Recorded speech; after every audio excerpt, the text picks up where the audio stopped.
बनियापुर के किसानों ने मेरा पानी मेरी विरासत योजना के तहत पंजीकरण न होने पर सरकार के खिलाफ जताया विरोध।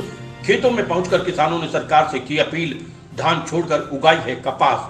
पिछली खरीफ सीजन में मेरी फसल मेरा ब्यौरा पोर्टल पर पंजीकरण की अनिवार्यता के नियम से मिलनी चाहिए छूट। मौके पर कृषि अधिकारी ने पहुंच सुनी किसानों की समस्याएं।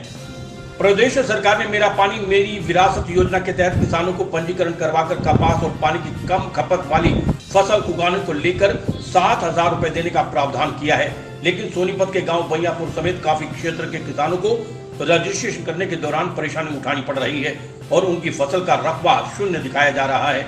इसी समस्या को लेकर गाँव के लोगों ने इकट्ठा होकर मौके पर अपना विरोध प्रदर्शन किया और मौके पर कृषि अधिकारी को बुलाकर अपनी समस्या से अवगत करवाया। देखिए आखिर पूरा मामला क्या है। मेरा पानी मेरी विरासत योजना के तहत पंजीकरण न होने पर वीरवार को बनियापुर गांव के किसानों ने सरकार के खिलाफ जमकर रोष प्रकट किया। इस दौरान किसानों के विरोध की सूचना मिलने के बाद मौके पर पहुंचे कृषि अधिकारियों से भी किसानों ने जल्द से जल्द समस्या का समाधान करने की मांग की। रोषित किसानों ने कहा कि वे धान की खेती करते थे। सरकार तथा कृषि विभाग के अधिकारियों द्वारा जागरूक करने के बाद उन्होंने मेरा पानी मेरी विरासत योजना से जुड़ने के लिए धान छोड़कर कपास उगाया है, परंतु अब उनका रजिस्ट्रेशन योजना के तहत नहीं हो पा रहा, जिसके कारण उन्हें परेशानी झेलनी पड़ रही है। दरअसल बनियापुर सहित सोनीपत जिले में 95% बासमती धान उगाया जाता है, जबकि सरकार बासमती धान को न्यूनतम समर्थन मूल्य के आधार पर नहीं खरीदती। सरकार सिर्फ पीआर धान को ही खरीदती है। बासमती धान के भाव पूरी तरह से मार्केट पर निर्भर होते हैं। सरकार जो भी फसल खरीदती है उसके लिए मेरी फसल मेरा ब्यौरा पोर्टल पर पंजीकरण की शर्त रखती है। ऐसे में बासमती धान उत्पादक किसानों ने पिछली खरीफ सीजन के अंतर्गत फसल का पंजीकरण नहीं करवाया, जिसका खामियाजा किसानों को इस बार झेलना पड़ रहा है। सरकार ने मेरा पानी मेरी विरासत योजना के तहत मेरी फसल मेरा ब्यौरा पोर्टल पर फसल पंजीकरण अनिवार्य किया है। ऐसे में पिछले वर्ष जिन किसानों ने मेरी फसल मेरा ब्यौरा पोर्टल पर धान का पंजीकरण नहीं करवाया था, उन किसानों का अब मेरा पानी मेरी विरासत योजना के तहत पंजीकरण नहीं हो पा रहा। जानकारी के मुताबिक सोनीपत के बनियापुर क्षेत्र में किसान बड़ी संख्या में धान की खेती करते थे, परंतु इस बार सरकार और अधिकारियों के आग्रह पर किसानों ने धान छोड़कर करीब 400 एकड़ भूमि में कपास और अन्य फसल उगाई है। बनियापुर के किसान अमित सरोहा ने बताया कि मेरा पानी मेरी विरासत योजना के तहत लाभ प्राप्त करने के लिए किसानों ने धान छोड़कर कपास उगाना शुरू किया है, परंतु इस बार योजना के तहत उनका पंजीकरण नहीं हो पा रहा। किसान सरल केंद्र के चक्कर काट रहे हैं, लेकिन उनका रकबा शून्य दिखाया जा रहा है। इस संबंध में किसान सरकार से मांग करते हैं कि जब सरकार के निर्देशों के अनुसार जल संरक्षण के लिए किसानों ने बासमती धान छोड़कर कपास उगाना शुरू किया है तो उनका पंजीकरण होना चाहिए। जो भी समस्याएं आ रही हैं उनको दूर करना चाहिए। वहीं किसान संदीप ने बताया कि वर्ष 2019 तक वे बासमती की खेती करते थे। पिछले साल जब सरकार और कृषि विभाग ने उन्हें धान छोड़कर अन्य फसल उगाने के लिए प्रेरित किया तो उन्होंने कपास की खेती करनी शुरू कर दी। पिछले वर्ष मेरा पानी मेरी विरासत योजना के तहत 7,000 रुपए प्रति एकड़ का लाभ भी प्राप्त हुआ, परंतु इस बार पंजीकरण नहीं हो पा रहा है, जिसकी वजह ये बताई जा रही है कि बासमती धान का पंजीकरण मेरी फसल मेरा ब्यौरा पोर्टल पर नहीं किया गया है। इस नियम की वजह से किसानों को दिक्कत झेलनी पड़ रही है। सरकार को तुरंत इस नियम में छूट देनी चाहिए तथा किसानों का पंजीकरण करना चाहिए। वहीं अधिकारी ने बताया कि बनियापुर गांव में किसानों के विरोध प्रदर्शन की सूचना प्राप्त हुई थी, जिसके बाद मौके पर पहुंचकर किसानों की समस्या सुनी गई है। किसानों की मुख्य समस्या मेरा पानी मेरी विरासत योजना के तहत पंजीकरण नहीं होना है। किसानों को आश्वासन दिया गया है कि किसानों की समस्या को आला अधिकारियों के सामने रखा जाएगा। बनियापुर क्षेत्र में किसानों ने धान छोड़कर करीब 400 एकड़ भूमि में कपास उगाया है। जल संरक्षण के लिए किसान जागरूक हुए हैं। धान को छोड़कर कपास उगाने के लिए एकत्रित हुए थे और जो खट्टर सरकार ने पिछले साल मेरा पानी मेरी विरासत या मेरी फसल मेरा ब्यौरा के तहत जो इसको अटैचमेंट करवाया है, तो इसमें सभी किसान भाइयों को ये बोला पानी को बचाओ, आने वाली पीढ़ी के लिए इसका बहुत ही लाभ होगा।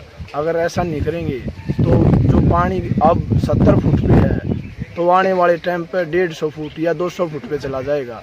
अगर हम पानी को नहीं बचाएंगे तो आगे पानी नहीं मिलेगा, फसल पैदा नहीं होगी। और हमारे एरिया में इतना खराब पानी हो गया है, आगे फसल पैदा भी नहीं हो पा रही है। तो आने वाली पीढ़ी को अगर हम बचाना चाहते हैं तो इसके लिए हमें अपने पानी को पहले बचाना होगा। मैं चाहता हूँ हमारे गांव में ऐसी फसल उगाए जिसमें कम से कम पानी लगे और ज़्यादा से ज़्यादा पैदावार हो, जिससे सरकार को भी लाभ हो और किसान को भी।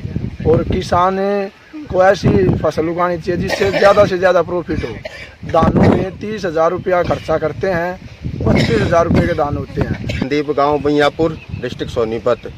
हमारा जो 2019 में हमने धान लगाए थे और पिछले साल जो सरकार ने स्कीम दी थी मेरी पानी मेरी विरासत, उसके तहत हमने सरकार ने कहा था कि आप कपास बो, मक्का बो, बाजरा बो, उसके तहत 7,000 रुपये मिलेंगे। हमने अपनी बासमती की खेती छोड़ के कपास बोई है।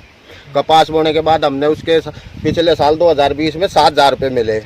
और अब की बार जब हम सरकार ने बोला कि उसी के तहत आपको फार्म भरना है ऑनलाइन पिछले साल हमने भर दिया। और अब की बार जो रकबा दिखा रहा है किले का 0-0 दिखा रहा है।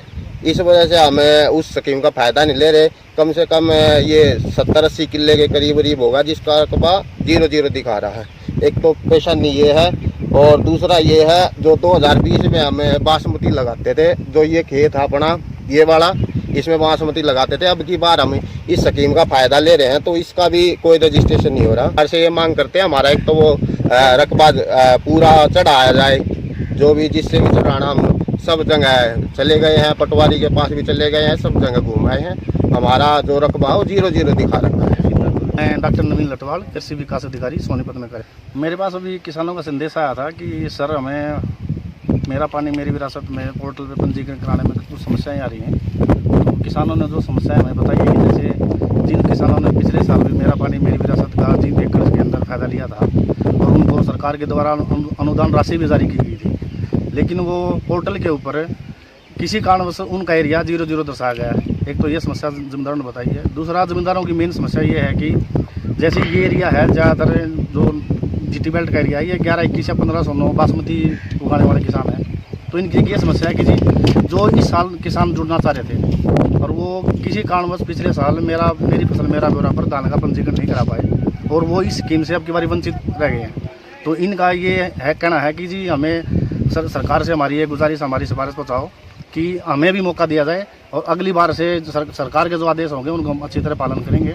और मैंने इन किसान भाइयों को आश्वस्त किया है कि मैं इनकी जो समस्याएं हैं वो हमारे उच्च अधिकारी हैं उनके सामने रखूँगा। अब की बार अगर बात करें जैसे जब से स्कीम स्टार्ट हुई है 2020 से, पिछले साल से, तो इस एरिया का जो क्षेत्र का किसान है ये काफ़ी जागरूक और मेहनती किसान है। ये लोग सरकार की जो स्कीम है अभी वांछित हो जाते हैं, उनको मानते हुए अपनी फसल को पैदा करते हैं और सरकार की जितनी भी स्कीमें होती हैं बढ़ चढ़कर उसमें हिस्सा लेते हैं। उसी का एक मेन उदाहरण है इस गांव का, बैयापुर का, कि पिछले साल जब सरकार ने मेरा पानी मेरी विरासत की स्कीम दी और इन लोगों को हमने आगे समझाया कि भाई आप धान छोड़ के, धान में ज़्यादा पानी की खपत है, अगर आप बगैर कम पानी की फसलें लगाएंगे जैसे उसमें कपास है, तो इस एरिया में इन लोगों ने पिछले साल 200-250 एकड़ के अंदर कपास की खेती धान छोड़कर की और इस साल वो एरिया लगभग 400 एकड़ के आसपास है। मतलब ये मेहनती किसान है, जागरूक किसान है और सरकार के साथ कंधे से कंधा मिलाकर चलना चाहते हैं। और मैं इस बारे में इन किसानों का भी हार्दिक धन्यवाद करता हूँ कि ये विभाग द्वारा जारी हिदायतें, सरकार द्वारा जारी हिदायतें जो हैं उनका हमेशा अनुसार पालन करते रहे। निशांत पाराशर की रिपोर्ट।